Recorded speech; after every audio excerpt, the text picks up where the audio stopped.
Magandang umaga, ako nga pala si Jaisel L. Agnes.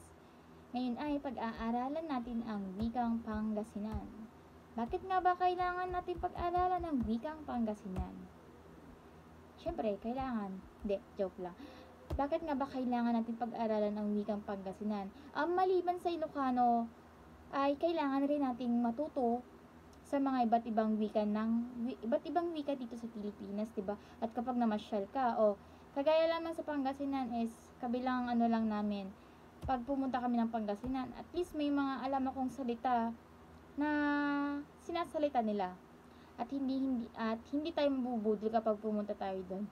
'Di ba? Kapag pumunta tayo ng Pangasinan is kapag alam nila na dayuhan ka, kayang-kaya kanilang i-manipulate or ibudol ng mga kanilang tinitinda, 'di ba?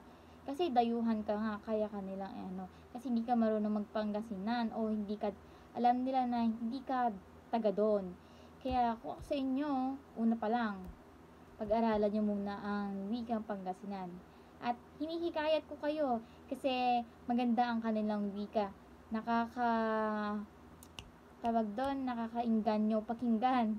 Kasi may mga iba-iba ring wika na katulad sa Ilocano at sa Pangasinan ay parehas lamang ang kahulugan at meron din malalaswa sa kanila na para sa kahulugan natin dito is hindi.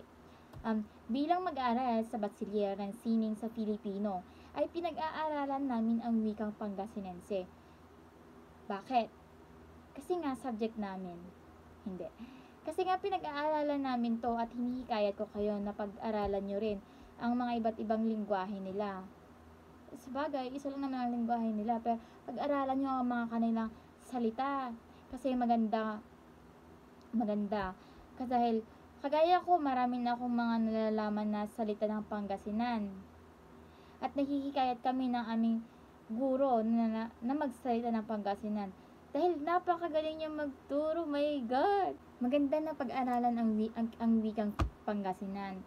At hinihikayat ko kayo nito. Kasi yung mga salita nila is nakakainganyo. Gaya na lamang kapag nagbibilang ka sa kanila, ay yung isa is sakay. Sakay, duwara, talora, opatara, limara. Mga ganun yung salita nila, kaya nakakainganyo ring pakinggan, di ba? Siyempre, iba rin sa atin pakinggan. Di ba kapag sa atin, may sa, duwa, talo, ganun. Yung sa kanila is lara, marami silang lara, ra, ganun.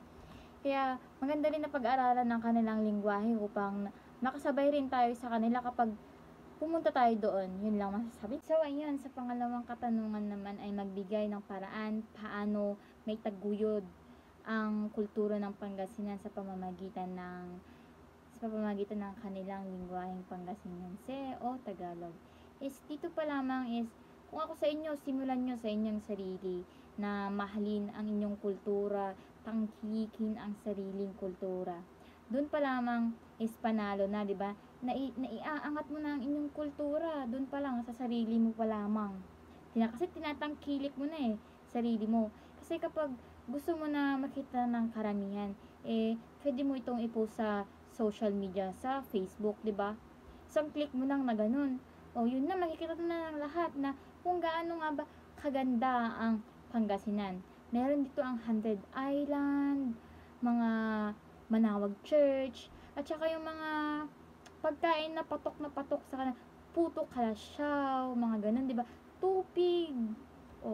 Di ba? Mga pagkain din na masasarap. Doon pa lamang kayang-kaya mo nang maitaguyod ang inyong sariling kultura, may angat ang Pangasinan.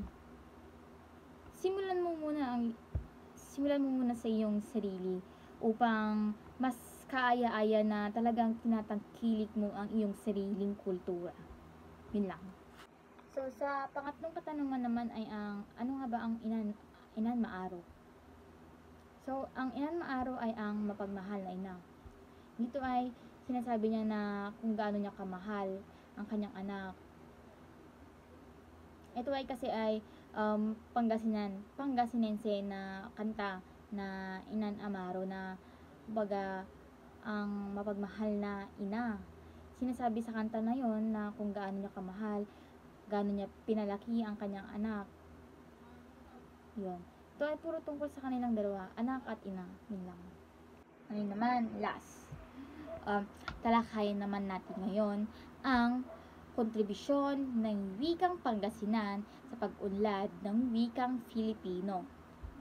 Dahil sa wikang Pangasinan at ang mga iba pang mga katutubong wika ay nananatili pa ring buhay ang ating wikang pambansa. Yun lang.